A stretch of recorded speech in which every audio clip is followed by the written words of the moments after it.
Hello, today I'll be setting up my Gibson Les Paul Tribute. So today I'm going to be doing fretwork, I'm going to be doing a string change and a full setup. So in terms of fretwork, I'm going to be preparing the guitar to be leveled, and then I'm going to crown it, and I'm going to round the fret edges using my special file. So here you can see me preparing the guitar for the fretwork, because when you're shaving metal off of your frets, you never want it to get stuck in your pickups because it's going to corrode and rust your pickups. Taping everything off generally helps with cleanup and the longevity of your instrument. So here you can see I leveled the frets using 220 grit sandpaper on my leveling block and then 440 grit. Then I used my bevel on a 23-degree angle, I believe it was, just to fix up the frets because I doubt the previous owner of this guitar ever worked on them. And now you can see me crowning the frets. Crowning the frets is a pretty precise art.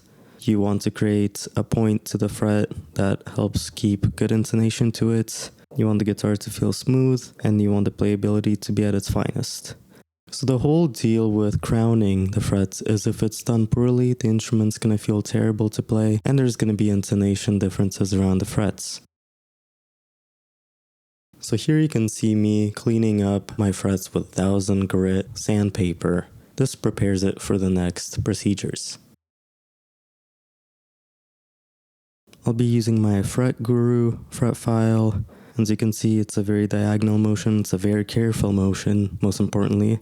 And I'm actually doing both sides of the fretboard to ensure maximum playability and comfort, because I like my frets rounded. And not everyone has to round them, but obviously if you have the option to do so, then why not just do it?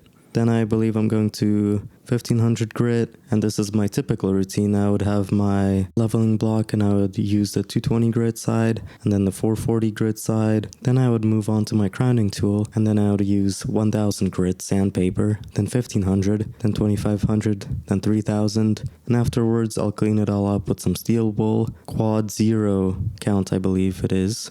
So the most important part is the cleanup. You do not want that steel wool or nickel to get anywhere in your pickups or any of your tech, because like I said earlier, it will corrode everything and cause rust. You don't want that. You want to make sure your instrument and technology lives as long as it can. Now, after all that has been done, I'm now going to remove all the tape and clean up the guitar and get it ready for a string change and a setup.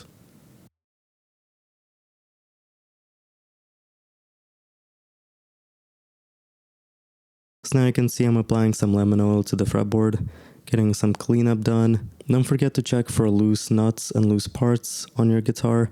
A string change is the best time to tighten your tuners and tighten anything else that could be getting loose. This will prevent rattle, and this will generally just make your life a lot easier. So here you can see me putting strings on.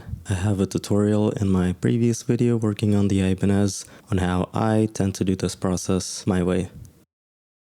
So as you can see, since I'm doing such a massive string gauge change, going from 9 gauge to 11 to 52s, I'm going to be filing down the nut and the bridge of the guitar. This step is important because it helps to maintain the break angle of the string, which will allow it to hold tension better and resonate better.